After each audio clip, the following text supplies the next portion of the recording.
মানুহ দলে মিলি চিত্ৰলেখা মিলি আছে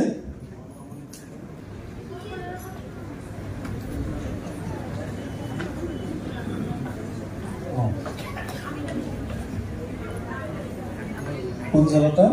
পেগু দলে আজিকালি আপোনালোকে য'তেই যাওক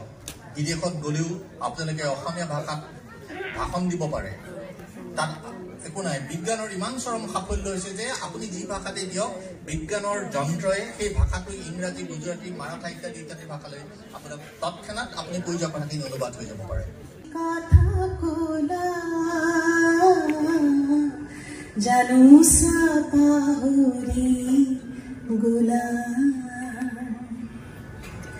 মাথুৱে তিৰাতি প্ৰেমৰ ফুলা খুমুলি দিছিলা মিলি সিস্টেমটো যে নাৰী কেনেকে কৰি পেলাই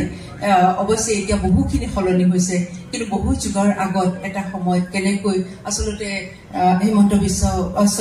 দিগন্ত বিশ্বদেৱে কৈছে যে ঋগ্বেদৰ কিছু কথা ক'লে সেইখিনি সময়ত কিন্তু আমাৰ নাৰীক যথেষ্ট মৰ্যাদা দিয়া হৈছিলে কিন্তু তাৰ পৰৱৰ্তী সময়ত যি ধৰণৰ কিছু কিছু সামাজিক ব্যৱস্থাৰ কাৰণে এই ধৰণৰ কিছুমান পৰম্পৰাৰ সৃষ্টি হ'ল আৰু ঠিক সেইদৰে এই বেচেৰা শব্দটো সৃষ্টি হ'ল এইবাৰ মঞ্চলৈ আমন্ত্ৰণ জনাবলৈ বিচাৰিছো